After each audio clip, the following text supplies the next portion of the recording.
Heyo, what's going on, everybody? Yo, yo, yo. Welcome to Niko Knows Best. Today we are blessed by greatness. I can't believe it. We finally got the man here, Nick Aldis. Nick, thank you so much for joining us. But I'm so humbled to be here. Look at this illustrious group that I'm staring at here. Yes, the cool guy with the cool glasses, a Jedi. I see that. We want to thank you. Obviously, we met you at Impact Wrestling. We asked you for your gracious presence, and you've been obliged to do that. We really appreciate you. You're a megastar as far as we're concerned. This is our biggest interview by far. That's a stretch, but I appreciate it. Thanks. Former NWA World Heavyweight Champion, former Impact World Heavyweight Champion. The rumors were running wild about a month ago. I do breaking news a lot, and your name came up. You left Impact. They were like, Nick is signed with WWE. Can you confirm or deny that you are a part of the WWE at this time? I can't really confirm or deny that. It's not. Okay. It's not. Nothing official. Okay. Official. I knew the rumors, and I said take it with a grain of salt when I was reporting it, because I was like, I didn't know if it was anything like that. You know, people were saying, you know, is he going to be a wrestler? Is he going to be a producer? Do you feel like you have more in the tank left to go as far as your career goes? You've done everything. You have what it takes.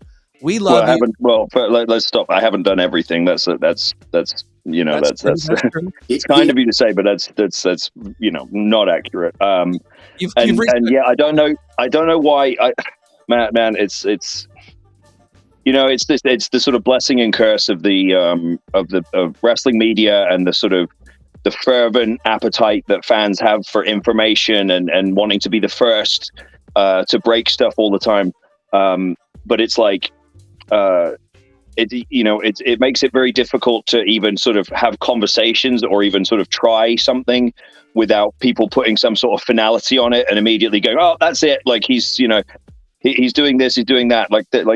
Nothing like that is, you know, is in place. And I don't know why, but I guess because of the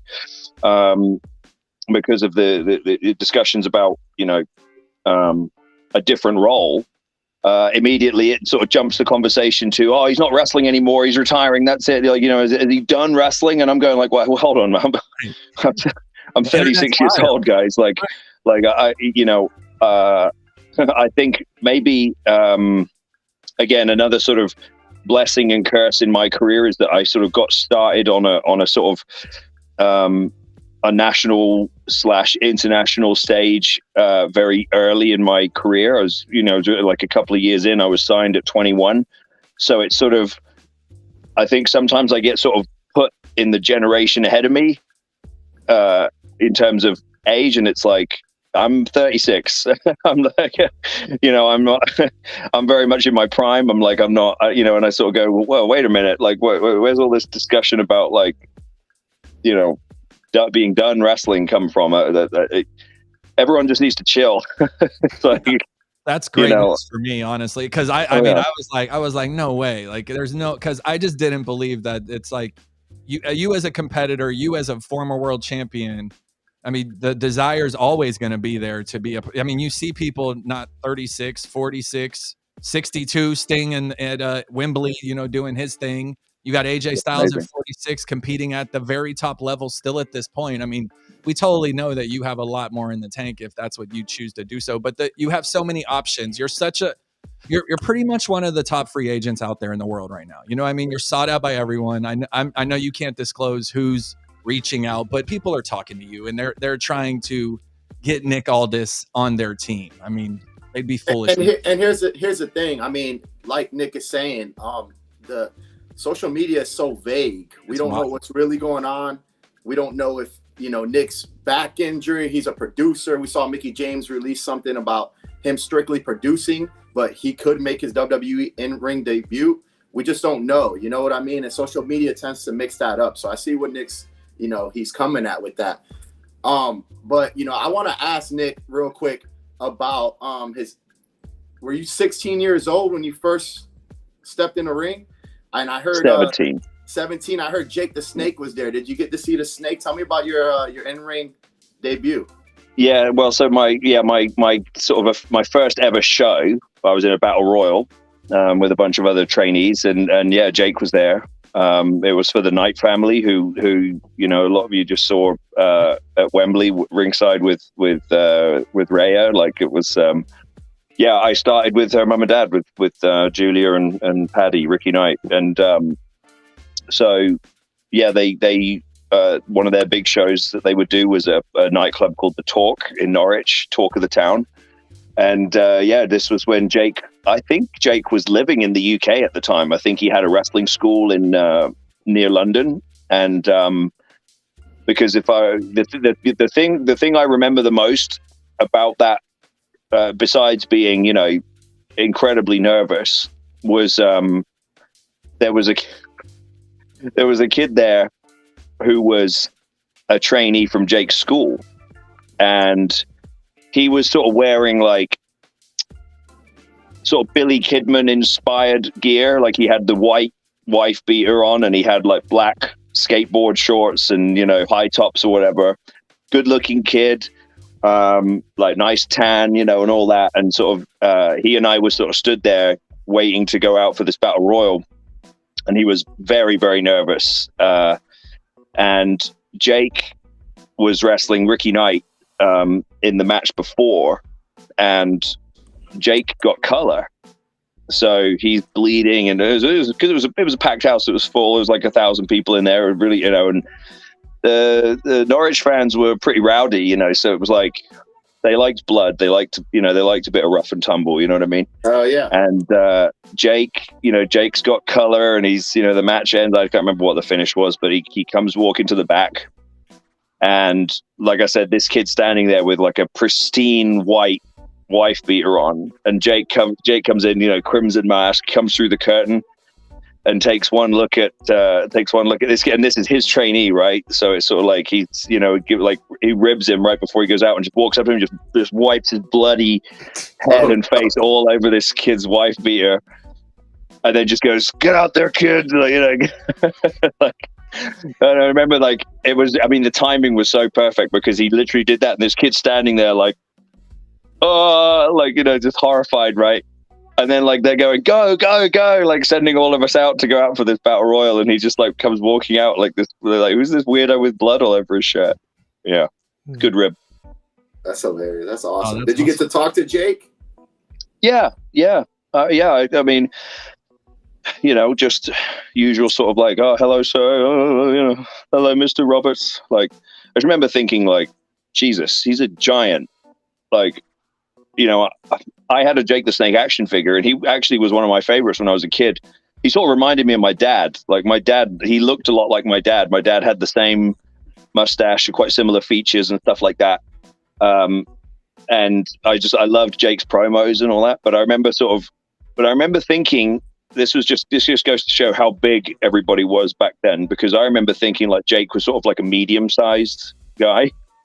And then, like, when I met him, I just went, oh my God, like, he's a giant, like a huge man.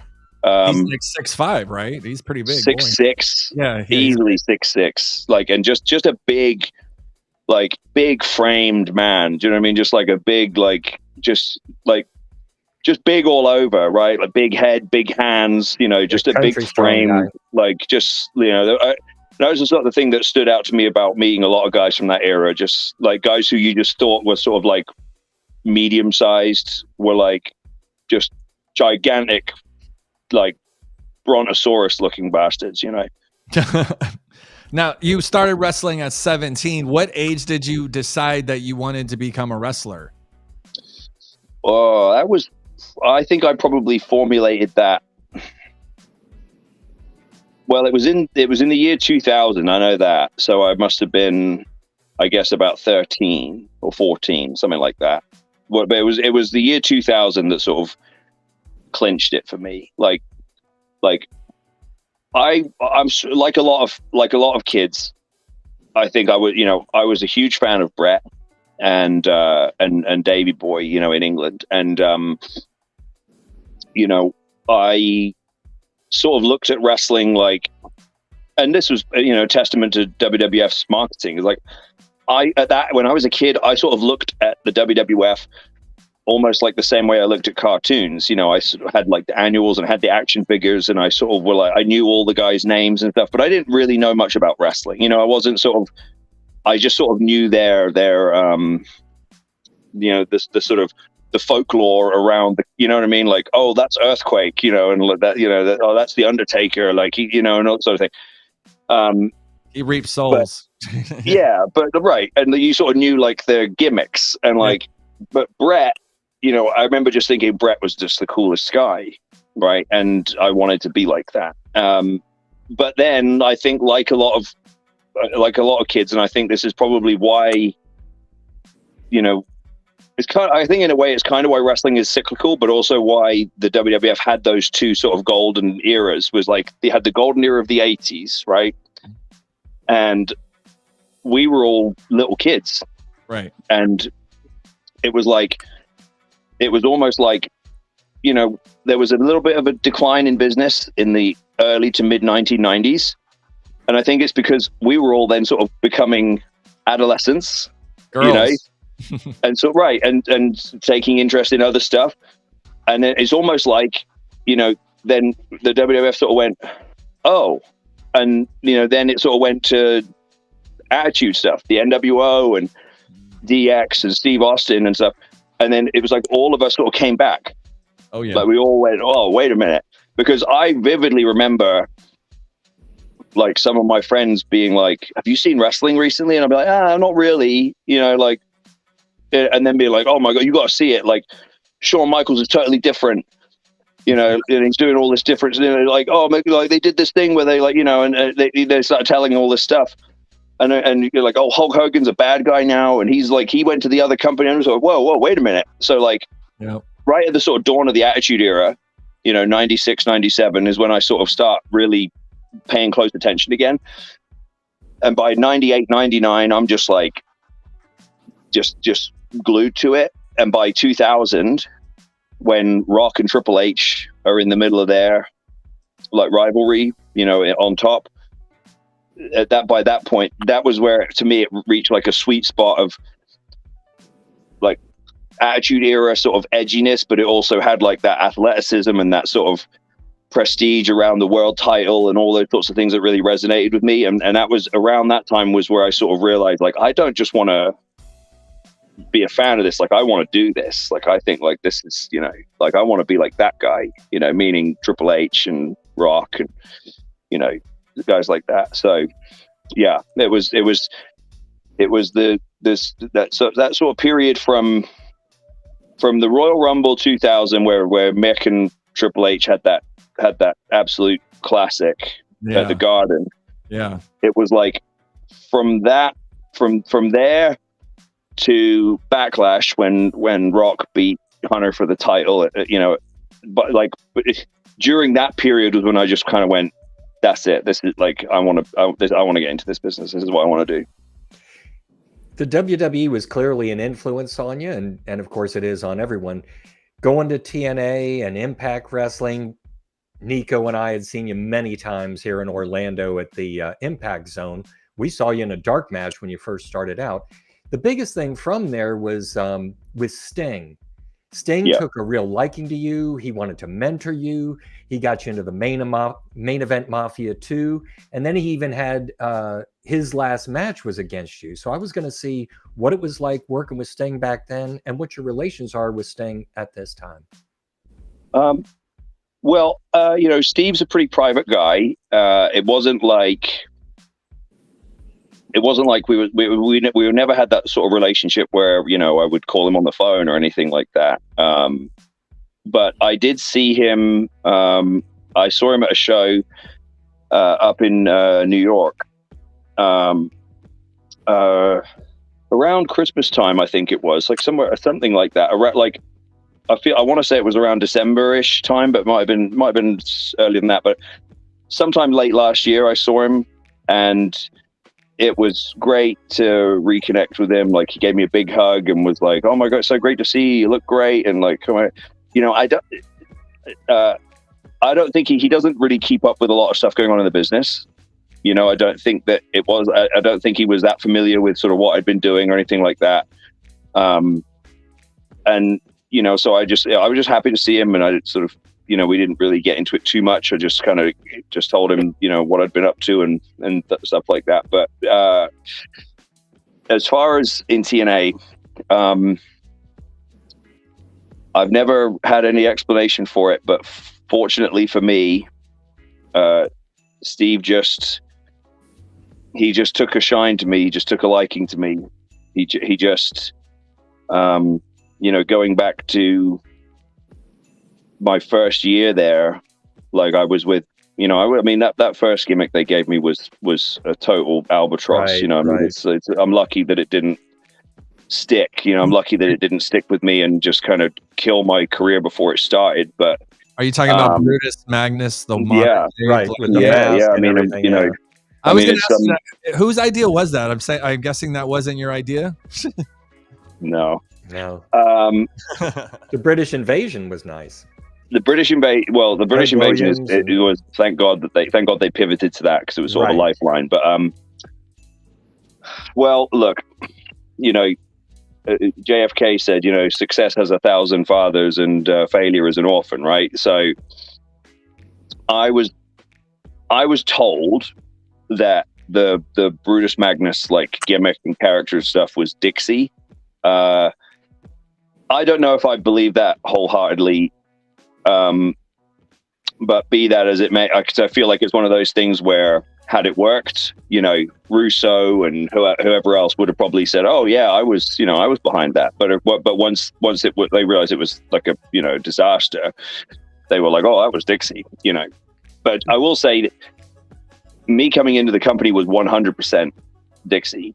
Mm-hmm. Like, she was 100% the one who went, "I want this guy, like, and I want to, you know, I need a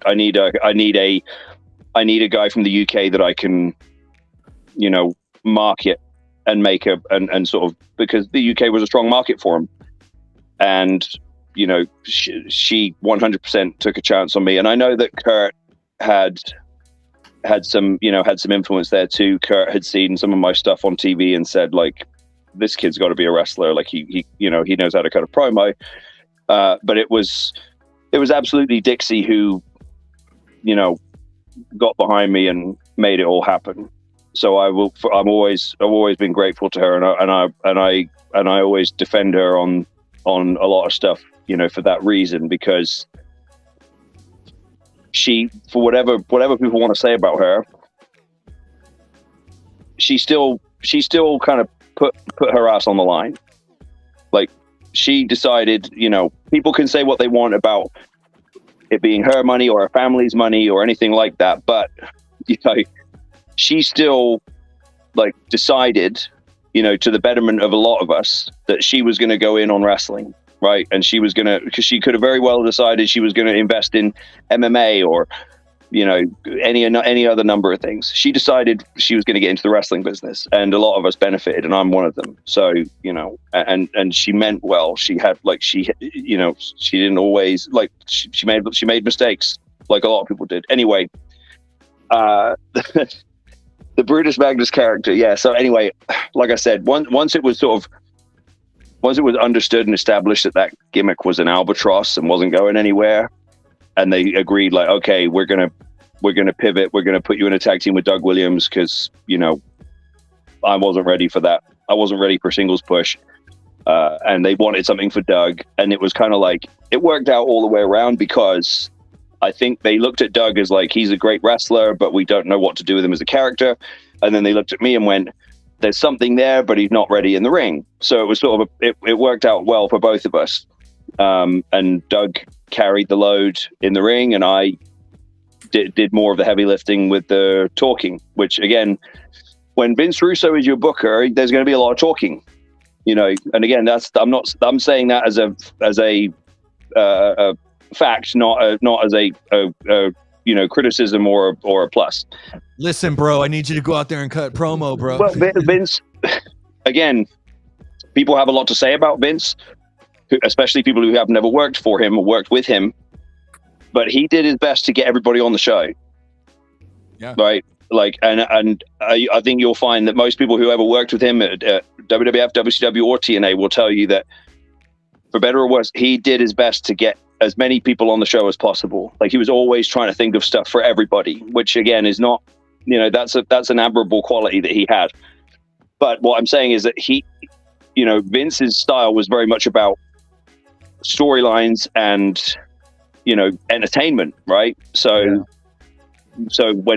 you can see how Doug Williams would be difficult for him, because he's a great wrestler, but, you know, what can I do with him as a character?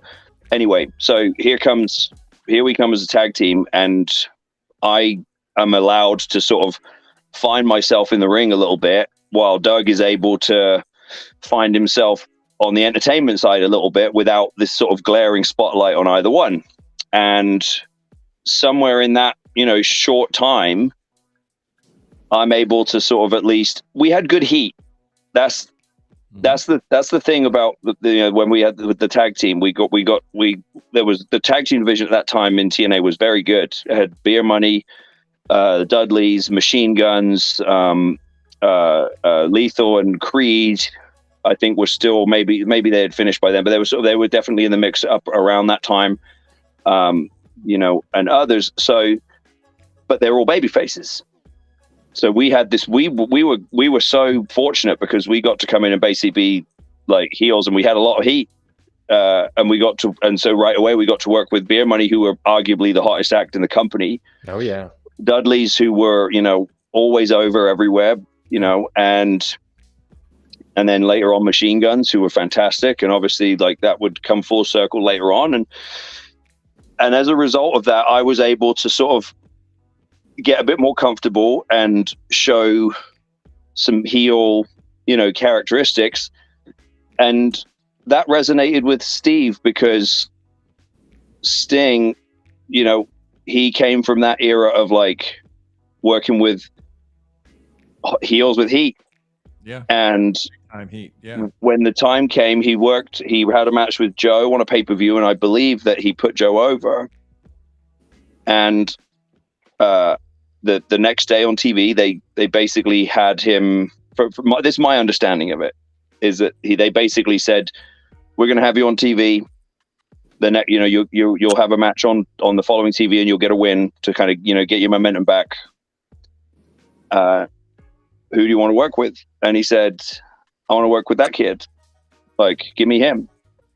Which, you know, it's a 5-minute match on TV where I basically, you know, get in like a couple of bits of offense, and the rest of it's just Sting's greatest hits, and he beats me with his finish in the middle. But it's a TV main event with Sting. Yeah, no, absolutely. You know, for a kid who's like 21 years old and been in the company for like 4 months. Nice rub. I saw it on the format. I thought it was a typo. You know, I went, that can't be right. Like, and I looked again, and it's like, no, that's definitely it. Like, it's, you know, and I got there, and I remember Cornette was the agent, and I could tell he was even a bit kind of like, well, that's what it says, that's what we're doing, you know. And then as it sort of happened, it turned out, you know, it over the course of the day, it became more apparent that Sting had been the one to sort of lobby for it. And Sting was like, yeah, I really wanted to work with you, and I can't wait to do it. And, you know, not only did we, it was easy, you know, it was an easy piece of business, but it was like Sting, he wanted me to call the match, right? Like you know, that's the way he works. As a babyface, he wants the heel to call the match. Had you been calling matches at that point, or had you No. Baptism by fire. No, I mean, are you kidding me? You think when I'm in the ring with Bubba Dudley, I'm 21 years, do you think I'm calling anything? Right. No. They'll laugh at you. No, right. Like, right, exactly. Like I'm not even suggesting stuff. He's giving you an experience. Let me clear something. Was that Sting's last match in TNA? No. I'm talking about the first time I worked with him. Oh, the first time we worked with him. Okay. Yeah, right. Like this is in like 2009. Yeah. And it's like I'm looking at the thing going like, well, I'm not on this show. What's going on? Why is it Doug Williams and Rob Terry in a tag match? Are they getting rid of me, or am I getting like phased out here? Like, what's the deal? And I'm like getting really kind of nervous and anxious. And I get to the end of the format, and then it says Impact main event, like Magnus versus Sting. And I went, wait, what? Like, right. the hell? anyway, and you know, that was the first time where he just sort of said to me, like, I see something in you, and I really want you to, you know, and I wanted to work with you, and I thought this would be, you know, good for you. And I was just like, I didn't know what to say. I've never known what to say. You know, I didn't know what to say then. I didn't know what to say, you know, a couple of years later when they call me and go, you need to go find a tailor and get some custom made suits because Sting wants to do Main Event Mafia 2 and he wants you to be in it. And I'm going like, what? Like how does that fit with like Kurt Angle, Sting, Samoa Joe, and me, you know? And again, they were like, Sting, this was Sting's thing. He said, like, this time I want it to be past, present, and future. And he thinks you're the future, you know? So it was like, what do you say to that? You know, like I feel like I thanked him every time I saw him, and every time he did the same thing. Like, oh, are you kidding me? You know, like, you know, you're you know, I believe in you. You know, I mean, just I can't say enough good things about Steve Borden. I've been watching Sting since I was a little child. You know, in the early right, 80s. Me too. So I mean, it's privileged to see him, and I actually worked at TNA as well, so I know how you feel about. I did my college internship there. I went to UCF, ended up getting a college internship. I worked there from 2003 to about 2007. I missed you, unfortunately, but we went there. Cole, Mike C, and I went as fans afterwards all the time, so we saw the whole thing go on with everything you're talking about now, and it's so crazy because at that point you were kind of, you know, a small fish in a pond at that point because you were young, and now we just saw you at Impact a couple months ago, and you were literally the biggest fish in the pond by far. I mean, it was like, oh my God, look at Nick Aldis there coming out to the ring. You look like a stud. You talk like a stud. Like, you are so polished at this moment. It's really great. And you said you're in your prime. I totally believe it. Thank you. It's kind. I had a great time in that run, and you know, the door is very open to do more. You know, I just had to explore this other opportunity and you know, just sort of see what comes of it and see how I feel, see how they feel and stuff. But as far as Impact goes, you know, I thoroughly enjoyed you know, working there, you know, professionally, and very much appreciated the trust, you know, they put in me, knowing that for all intents and purposes, I could only be there for a short period of time. For them to have me in the Slammiversary main event, you know, like that's a privilege, you know, and I took it very seriously, and it was a great honor to be in there with Alex Shelley and to sort of tell what I thought was a really interesting and unique story, and bring a lot of things kind of full circle, and create what I thought was a compelling main event world title match. It's really convenient for you too at an Impact taping, because you could do multiple shows in one day and like get through a couple of weeks of storylines and not have to be on the road and stuff. Look, I know, and I'd sort of figured out that, you know, that kind of pace, because it's a different type of pace to do it like that. And I, you know, figured that out from Power. I mean, that first season of NWA Power, I mean, I was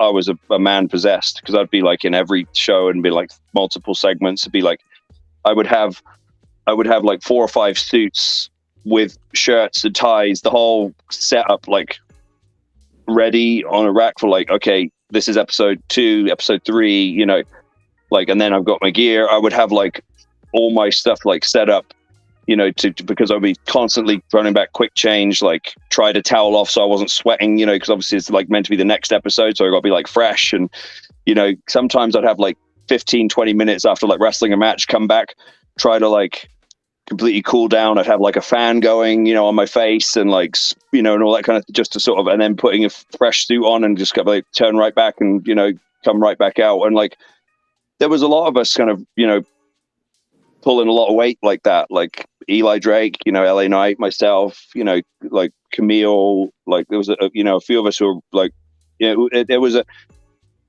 real special energy in that first season of Power. There was a really special sort of energy that was what sort of pulled you through. But yeah, I sort of got conditioned to taping multiple episodes in one day. You know, it's a sort of different kind of skill and a different sort of responsibility. It's gotta be weird to see the lineup and you're looking for your name on it and you're like, where am I? I'm there with Sting. And then you look on NWA, you're like, I'm here. I got 2 segments here. The next day, your whole segment's here. I know. I mean, to be honest, you know, I was so heavily involved at that point. I didn't, you know, I knew all that before I got there. Right? I was sort of like, I was prepping for that stuff, you know. You carried it. I mean, I'll be honest. You carried NWA for a long time. While you were the champion for sure. I mean, he was like, handpicked for it. I mean, Billy Corgan said, "Here's the guy that's going to carry the promotion or whatever he was starting at the time." I mean, that's another thing. Working with Billy Corgan, you knew him, I guess, from Impact, and you knew him over there. Not really. Not really. No. But it's easy to see why people have that idea. But actually, no, we it was his first day on the job at Impact was my last day.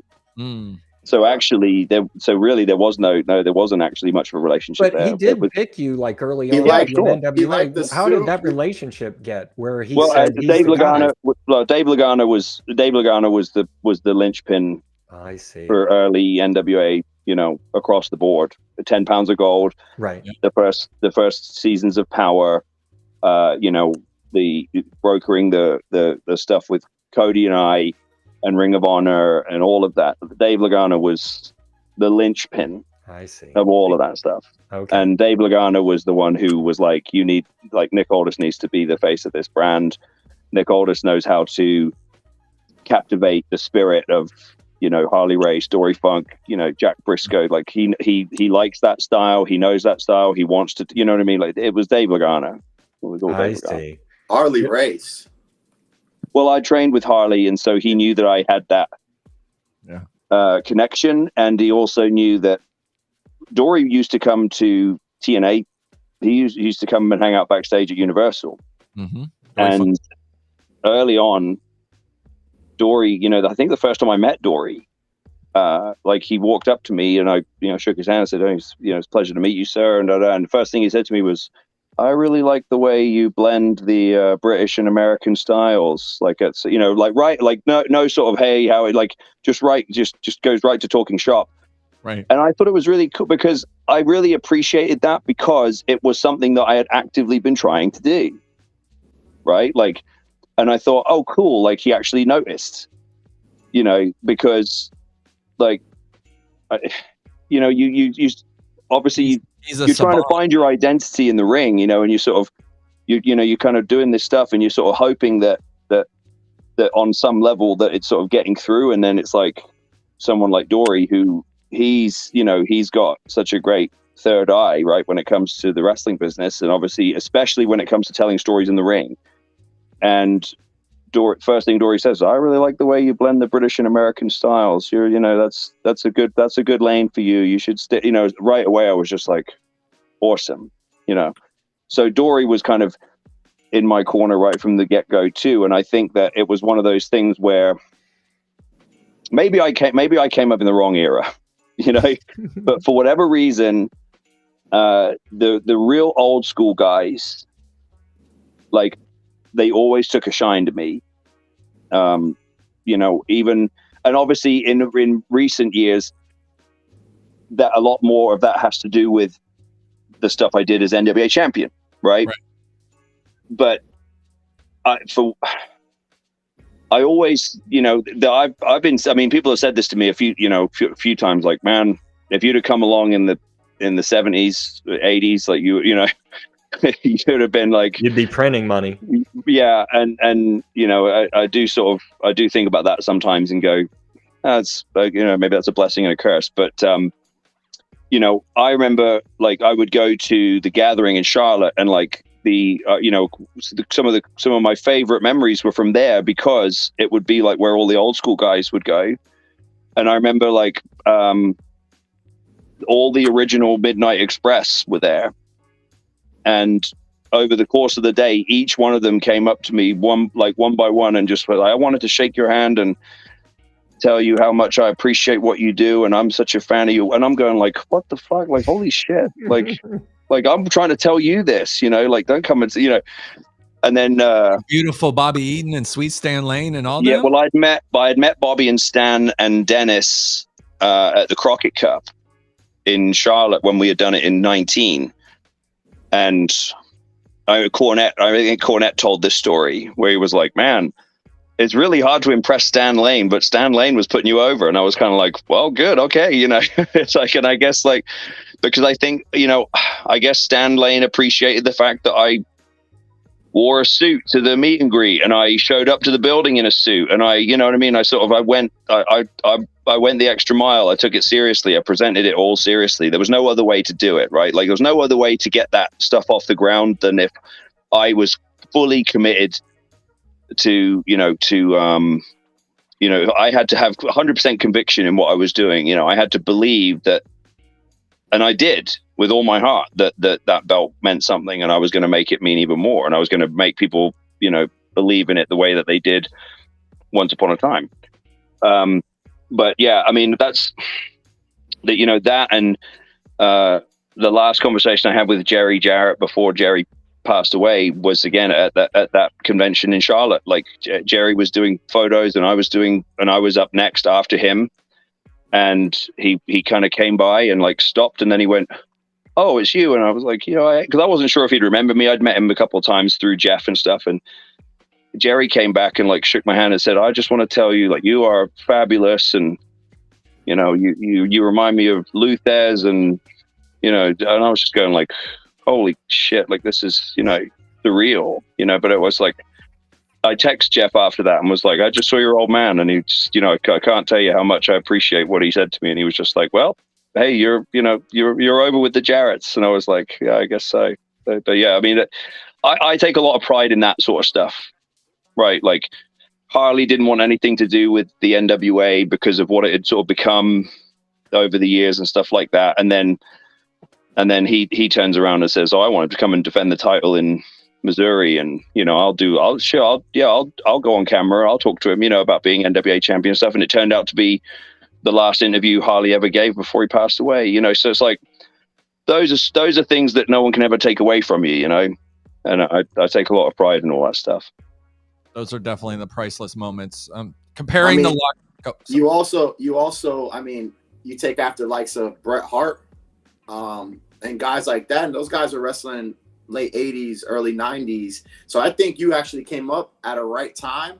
Your style of wrestling, though, is comparative to the guys we think about, the guys who grew up. I guess my thought is like, maybe there are times where, I look at where I'm at, and I look at like opportunities I didn't get and think, well, maybe I needed to be a bit more flashy.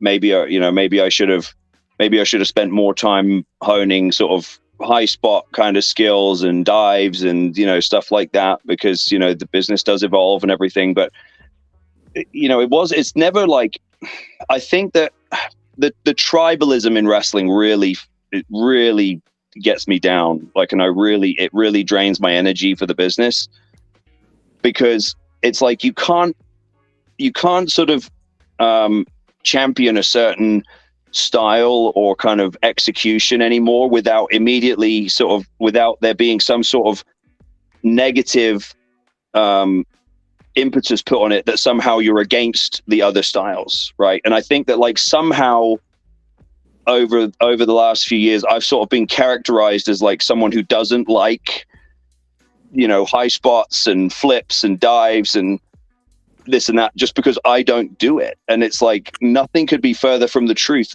I just tried, I sort of looked at the market and said, everybody's doing this, I'm going to do this. And that way I can have a unique selling point. I can have a bit of a niche, right? And it's like, somehow that doesn't seem to resonate with everybody. They seem to sort of think that I'm like anti, modern stuff. And it's like, no, some of my best matches have been with guys like Marty or Flip Gordon, or AJ. Even when I was doing like AJ, or like when I was doing the traveling champion stuff a few years ago, I was working with like Robbie Eagles in Australia, and then like be working, everyone. The whole point of it was to like, no, I'm going to provide the contrast to that kind of stuff, so that then you're you're rooting for that guy and you're rooting for that style to prevail, you know. So then when it finally does, it's like this, like, I mean, my match with Alex Shelley, perfect example.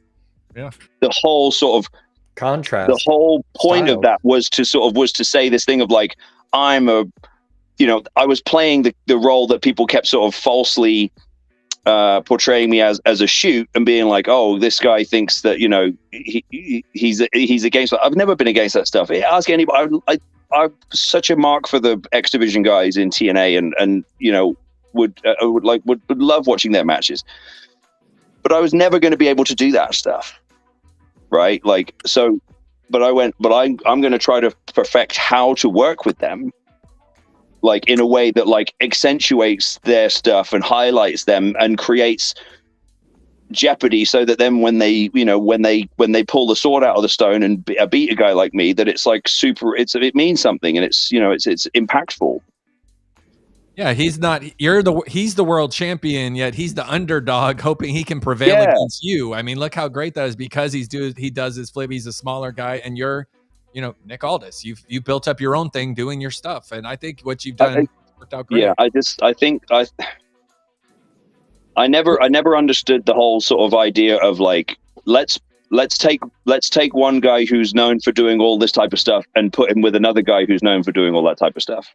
Like, no, put him with the guy who does all sorts of different stuff, and then let's see who wins that game of chess. You know, like, styles make fights like that. And, you know, I think that the match with Shelley, I think that if there was anything, it was one of the most unique matches I've ever had. Definitely, I think it's probably up there with one of my best. But I think I'm proud of it because it was a chess match. You know, like, it was really a sort of, it was this kind of, how's this going to play out? How is it going to be a typical sort of David and Goliath, or is it, you know, what's the deal? You know, who's going to do what, and how's it going to work? And I, you know, that's a really fun thing to explore. Some guy, Heel Chris met you back in July, and then Travis says he lives 15 minutes from you. We're not going to disclose where Nick lives. All right, y'all. Yeah, how do you know you live 15 minutes from me? He's like, I live right up the road from him. I saw him and Mickey the other day. That's hilarious. These people. You see a guy with binoculars in the bushes looking out in a flashlight. We got 5 acres, and we've got cameras, and we've got a long driveway, buddy. He's good. The peanut gallery, we call them.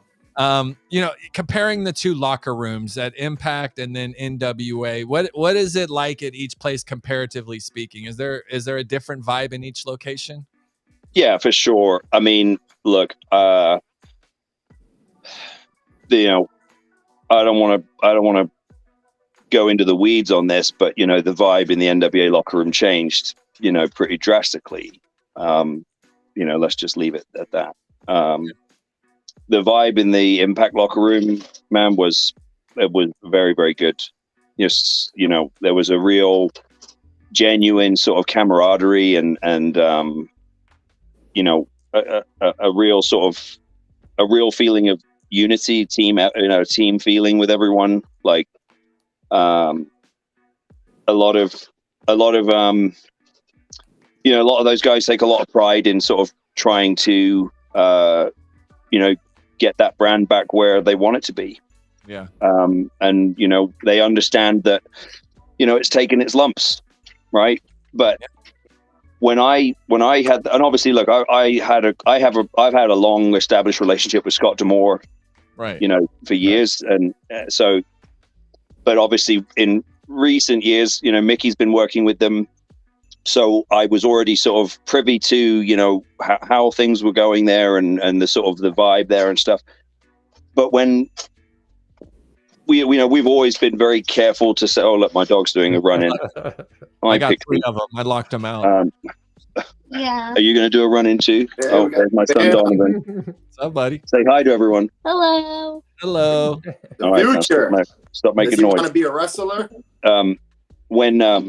But, you know, when it comes to business stuff, like, we obviously always have that thing of like, we're separate entities. You know, when you talk to me, you talk to me. When you talk to her, you talk to her. Which was another sort of line that kind of got crossed at the NWA, which is another reason why I realized that it was time to move on. But anyway, we won't go there. But so when I talk to Impact, you know, like, one of the things I said to them was like, look, I know what it's like.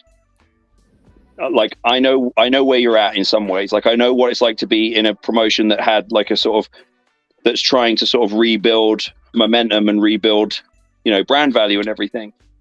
So I'm here to, I'm happy to lend as much help on that side of things, you know, as I can, right? I don't want to just show up and be like, what am I doing? You know, and like anything I can help with, anything. And I don't mean to say like sort of behind the scenes and stuff, but, you know, in terms of doing media interviews and having input with Eric Tompkins on like my packages and things like that, to sort of to go like, I know how to sort of create that feeling of like, this is important, right? Yeah. And it's hard, it's difficult to do when you've got like one giant company, right? Like you've got one that's like, you know, the alpha and the omega, right? Like it's sort of, you know, they operate in their own universe, literally, right? Yeah. And then, but now you also have this giant competition, you know, this giant second company, right? And it's like plus, who are incredibly well funded, have a ton of momentum, a huge fan base. You know, it's like it's hard exciting to get any oxygen, right? Yeah. And it's like not to sort of pat myself on the back too hard, Barry Horowitz style, or to toot my own horn, but like I had a pretty good track record of doing that. Like I had a pretty good track record of sort of knowing like timing wise, like when to sort of, okay, if we do a show here, you know, that's between this show and that show, and they're kind of focusing on this, and this is, you know, like we might be able to, and if we focus on like one angle, you know, one thing around the title, and we really sort of take take our time to sort of really flesh it out and build to that one match, like we might be able to get people's attention for that one thing. We might be able to get people to go, hey, that's pretty compelling. Like I'm gonna check that one out, you know. Absolutely. So I tried to lend some of that to what I did with Shelley, and you know, Impact were pretty receptive to that, and I felt like it worked out well. I mean, I heard that the pay-per-view did very well. I heard that it did like the strongest pay-per-view they had done in a while. Yeah, it was. You know, and obviously I wasn't there by myself. It was, you know, they had Deonna and Trinity, which was a huge match that had been built up to as well. So it was like, I think that, but it's, I hopefully maybe sort of at least my discussions early in the year helped sort of inform that, you know, idea of like, because my questions when we were doing all the other stuff was always kind of, okay, all of this has got to build to Slammiversary. Everything's about Slammiversary in the long run. Like everything is about, we know where we're going. Everything is about getting to that. Like that's the important thing, you know? So like, does this, you know, anytime there was any discussion about stuff, my question was always like, does this help build to Slammiversary? If the answer is yes, let's do it. You know? And Nick, not that many people are able to. You were winning. I thought for sure you were winning in Slammiversary. We all did. We were like, oh well, Nick's gonna be the world champion, obviously. And then you lost, and then you were gone. We were like, oh, okay, now it makes sense. I have a question. Like, so not that many people are they can really pick to or leave a company, navigate themselves to be able to go from here to there, and you've been able to do that seemingly, to go from NWA, Impact. So does that give you like a mental peace of mind? Because like most people that do that, their contracts either expired or they're injured or something down those lines. I don't know how you navigate. So give us like an insight on how you work, because you went from NWA to Impact, rumors with WWE. You know, you had you're producing and things like that. So does that, you know, tell us about your navigation and how you decide that, and does that give you mental stability? It's a good question. It's a good question. Again, I guess this goes back to the whole thing of like, I guess I'm sort of an old school guy at heart, in my, you know, a bit of an old soul in wrestling. Like, it wasn't an easy decision to decide to move on from the NWA, but I knew by the time it came to it, I knew I had to give my notice and move on, right? Like, and so I don't want to throw anyone under the bus here, but I only make this point just to sort of illustrate what I'm trying to say. But like, a lot of the guys, once they knew that I was, guys I confided in and said like, my time is up here. I'm trying, it's time for me to move on, right? Guys like around my age or younger were kind of like, what? Like, are you kidding? What are we going to do? Like, that's da-da-da. But Austin Idol, Ricky Morton, they just went, yeah, about time. You know what I mean? Like it's like Austin Idol literally said to me, yeah, time to move on, time to move on to another territory. That's the old school territory. They go from one to the other. Was right. Like I literally said to him, it's time. It's time for me to, it's time for me to pack up and, move on to another town. And he went, they can't miss you if you're always there. Now, well, it wasn't even that. It's just, you just know when, when things have run its course. And I always remember, like, Austin Idol has been a great friend and mentor to me. And he was the one especially who just went, you're damn right, Nicky boy, off you go. Like it's, it is like, and so it's hard to say. It certainly doesn't give me a lot of peace of mind because obviously it's like, you have the uncertainty, right? Of like, what am I going to do next? Right. Like, and, I guess for me, I have to have confidence in my ability, and I have to have enough conviction that like, I'll be able to create value wherever I go. And obviously, again, that was why I was very, very grateful to Impact, because I had no doubt that I could do it, but you still need someone to say, yeah, okay, let's do business. And they did. So cool, Mike C. You got any questions for him? We're approaching the hour. We are so thankful that you took this time. And by the way, I just want to say real quick, how you were like, is this real life? I can't believe this is happening to me with Sting. Jay, Mike, and myself were at an indie wrestling show yesterday, and we were like, dude, we're interviewing Nick Aldis tomorrow. And we literally were like, woo! And we high-fived with our PBRs. That's cool. So thank you very much. Very kind. That's very flattering for you to say. We're truly honored to have you take this time to spend with us, and thank you so much. Mike, take it away. Cool, Mike C. Yeah, I was just gonna say, working with Cody Rhodes, someone who also really respected NWA, the 10 pounds of gold. The fact that you work so well with so many people and different promotions, and now you're seeing, other than WWE, kind of that forbidden door being knocked down. What was it like working with Cody, and who would you like to work with in another promotion that you haven't worked with yet? It was a joy working with Cody. He's special, and he's special, and what we had together was special. It was, and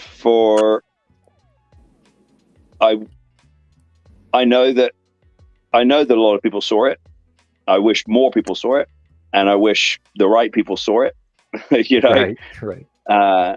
Because we had we have a chemistry that is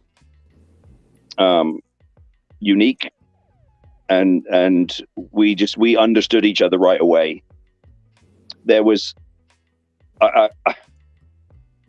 it's so hard to talk about this stuff without it coming across like I'm sort of, opportunistic, sucking up. But you can look at other interviews I've given prior to Cody going back to WWE and other stuff like that, and see that it's been consistent. But Cody and I never had a single disagreement on any element of any stuff we did. Like anything that that didn't go exactly how we wanted it to was not because of us. It was because of other influences. Right? Yeah. So, but when it came to like our business, and executing, we never, we would, a lot of the time we'd be like, we wouldn't even have to speak, it would just be, or he might text me, I was thinking about this, and I go, I was thinking the exact same thing, and vice versa. Like I would text him, hey, what about this? And he's like, man, I was just getting ready to say the same thing. It's just so awesome when you have that, like you're in sync, with someone like that, and and to see like who he is now, I mean, it's special, and I'm envious, and but at the same time, proud that that I'm part of that journey. And yeah, I mean, for those people who were there and were part of it and everything, like I never stopped hearing from people who were in the building in Chicago or in Nashville, for no matter what else happens with my career, like that will be something that certain people, when they talk about wrestling, they'll say, oh, I was in the building for, Nick Aldis and Cody Rhodes, right? The same way that people say, oh, I was in the building for, Dusty and Rick, or Harley and this guy, Jack Briscoe and Dory Funk, or whatever, right? Like, not that I'm putting myself in the same bracket as them, but there will be people, about 11,000 of them who will always get to say, like, I was in the building for that match, and it was unbelievable, and so that I like, again, the money and the memories are the only things you try to take with you in this job, and the memories of that one are pretty cool. Well, it was memorable for the fans too, and seeing what looked like two old school professionals. You're about the same age. You both have respect for the business, the suit and ties. We have the respect for the title.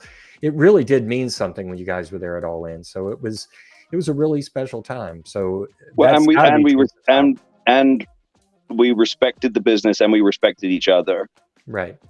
Like, we never had to resort to any like shoot, or cheap, like distasteful remarks. He didn't have to say anything about my wife, and I didn't have to say anything about his wife, and we didn't have to, I never had to say anything disparaging about Dusty. It was like I felt like one of the reasons people were so into what we did was because we never had to take any cheap shots and do any of that sort of stuff. The closest we got to anything like that was Cody was when we were doing something at Ring of Honor, and Cody was like, we were doing the whole thing of like, am I going to give you the title shot or whatever? And, and Cody said something about like, you want to play at the big boy table, you've been like, and it was like, but it was right. It was accurate. It wasn't, and I obviously sold it like I took offense to that, and like got, and we had a pull apart on that. It wasn't like, oh, saying something like deeply disrespectful and hurtful. And it was like, we didn't have to go there. Like I see some stuff now, and I see people saying like genuine personal things about stuff. And I sort of go, you can't put the genie back in the bottle once you do that. Yeah, like Seth Rollins and Riddle got a little bit below the belt. I'm not even. I don't want to get specific, and I'm not really talking about. And I'm not necessarily talking about WWE or AEW. I'm just saying, like, I see certain angles sometimes, or certain promos on TV, where guys will go down that road, and say something that people know is genuine about like the other person, and hurtful and personal. And my thing with that is like, first of all, there's nowhere to go from there. Once you've done that, there's nowhere really to go. Right. And secondly, even if you think that it's not going to affect business now, even if you've agreed that you can go there, it will affect business. Like, trust is so important in this business. And again, not to keep harping on the point, but like, I think people were allowed to suspend their disbelief and enjoy, like, and could get behind like me and Cody because they weren't worried that like anything was, crossing any lines. It was 100% like it was purely professional. Right. Yeah. Bringing up Dusty's like, man, this rivalry, Yeah, I'm glad that y'all were able to have that kind of like mutual respect, because that's how it should be. It's like two, big badasses building up to a great match. So it didn't need anything more than that. Right. Like and to me, I don't think really, if you look back at all of the great rivalries in our business, very rarely did they really get like deeply personal and, because this is the other thing too, is it's like, if you say something to me about my wife, like I should punch you in the face right now. Right. Like, and fuck a wrestling match. Do you know what I mean?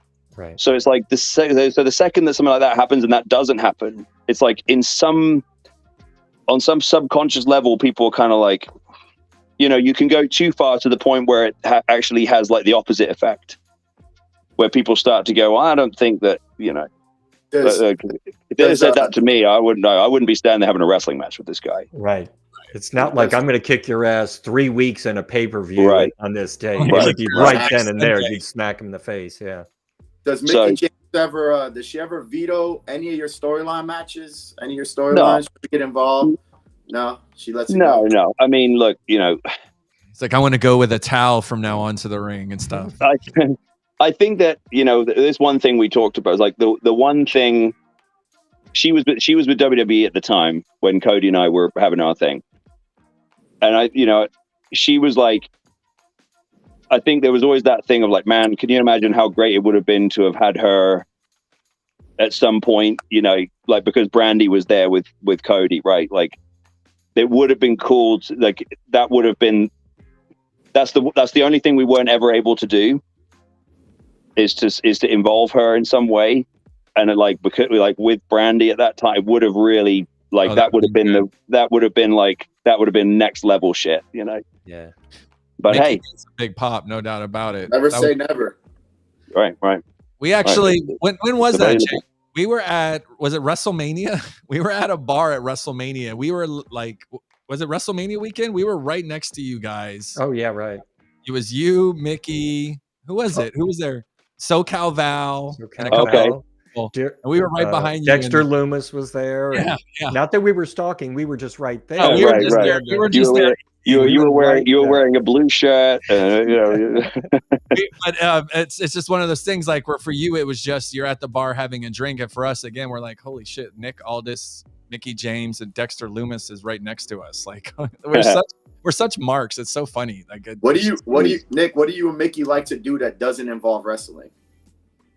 Well, we live on a horse farm, so we're like, I was Chris Van Vliet was here the other day shooting an interview with me, and first thing he says is like, well, that hardcore country thing is no gimmick. Like, it's like, yeah, no. She showed horses when she was a kid. So, we own 3 now, and there's a ton more here at the farm, so, that takes up a big part of our day. We're like, obviously our son takes up a lot of our time. We're big foodies. We love to, we cook and we go out to eat and we try different stuff. We travel when we can. We had a really great summer. We went to the French Riviera, and we got to, and I took my son to England while she had some obligations. Outside of wrestling, it's like we do our best to sort of, see the world and be cultured and, kind of, enjoy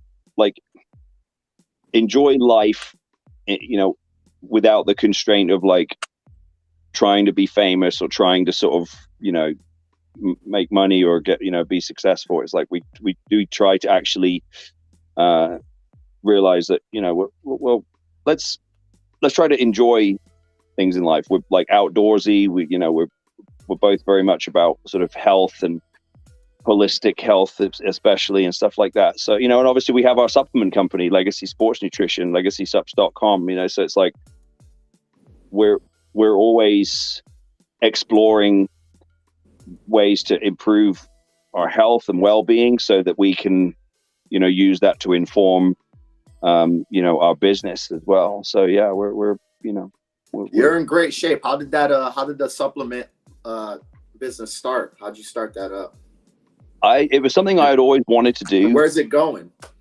Well, where it's going is hopefully to the moon. To the moon. To the moon. Yeah. Marketing. We're some marketing savants here, so we got your back. I know. I'm hoping I can tap into some expertise. I need all the help I can get on that side of things. But I finally pulled the trigger during COVID.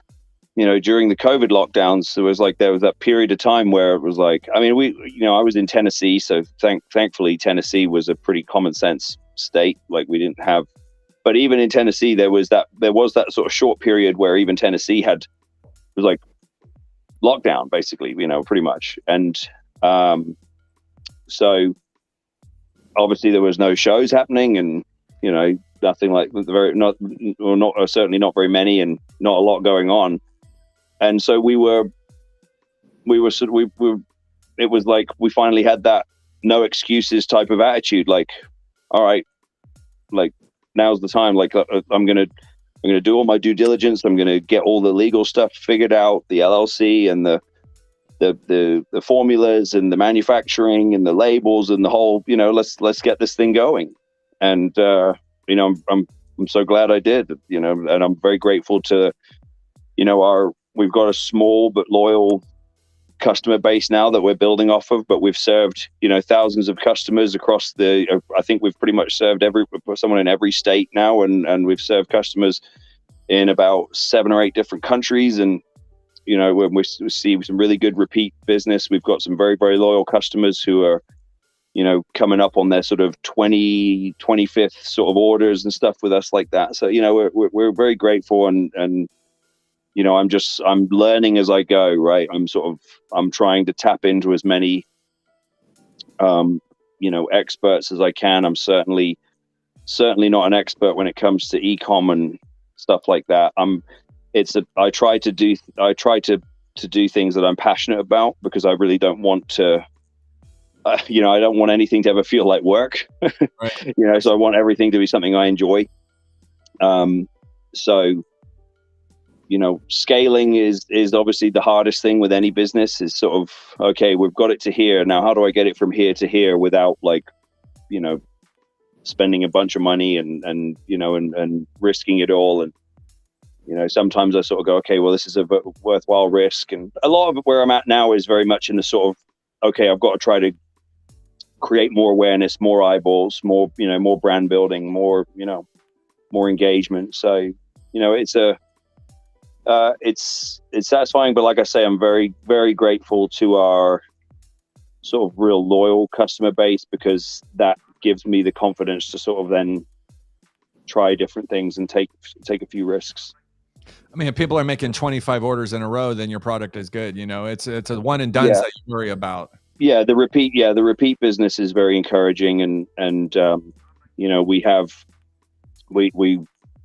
a pretty good lineup of products. I'm going to add some more soon, but we just added our desiccated liver and essential alpha, which are 2 products that I believe in wholeheartedly. I'm trying to get people back on the desiccated liver train. That was that was like the in supplement during the golden era of Venice Beach and the golden era of 1970s bodybuilding, that Venice Beach era of bodybuilding. Like, all the guys during that time took desiccated liver, and I started sort of looking into it and going like, why, I think a lot of people just thought, oh, it's just because that was the only thing that was available. And it's like, well, that's partly true. There were much less sophisticated supplements available, and certainly desiccated liver doesn't sound particularly glamorous, but like once I actually started really deep diving on it, I went, and this is really like the ultimate health and fitness supplement. I mean, this is, it's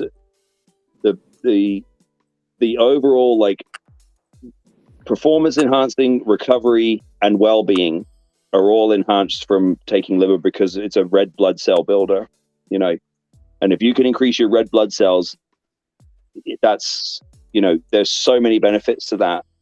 Like, you know, and I take it now as a stim-free pre-workout because I started finding like, man, I would get great pumps from taking desiccated liver, and it's just like, so that's our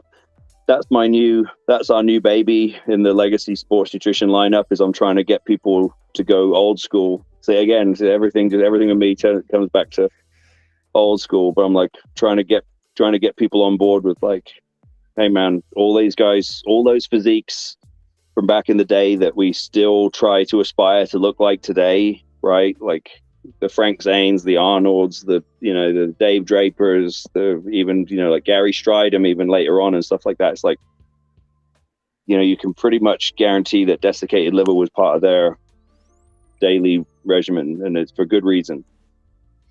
Yeah, I'm actually I'm going to definitely have some talks with you. We had some talks about helping you and market that. I'd love to have some talks after this. We can, I mean, I have your information. We'd like to help you with that. Obviously, we'd like to promote it. I have a big reach on like TikTok and all that, so we can definitely get the name out there and promote that. So, you know, I really want to thank you. We're at 1 hour and 13 minutes. We usually only do 30-minute meetings, but I mean, you're a superstar in our eyes, and this is absolutely amazing for us. I just wanted to take the time and say thank you very much for giving us an hour of your time. Yes, thank you, Nick. We really appreciate it. This is my pleasure. My pleasure, guys. So I'll be in touch, you know, personally to talk about your future for that. Where can everyone find you for the few morons who don't know who you are and live under a rock? Twitter and Instagram. You're going to crucify me because I don't have TikTok. I know I really need to get on that, but it's just, you know, it's like, God, I'm at that point where it's like another one, you know, and it's anyway. But yeah, at Twitter at real Nick Aldis on Twitter, and then on Instagram I'm at Nick Aldis. I'm still verified on Instagram. Yes, I saw that today. Yeah. You got the blue check mark on Twitter. Everyone go follow him who hasn't already. And then through those you can find Legacy Sports Nutrition. But if you want to try out our stuff is GMP certified, NSF certified, made in the USA, you know, ships usually within 24 hours, legacysups.com. That's legacySupps.com. And if you sign up for emails, you get 20% off your first order. Awesome. Thank you. So we'll definitely promote that in the future as well. Thank you so much for taking the time to talk to us. Cool Mike C, Jedi J, do you have anything to say to the legendary Nick Aldis before we I mean, it was a pleasure, and I really want to see you hold up that WWE title, man. We hope it happens. We know you can't talk about it, but we really hope that I mean, honestly, like you said, with AEW and what they've been able to accomplish, we watched AEW All In. I mean, it's amazing. They're a little crowded now. I did too. It was amazing.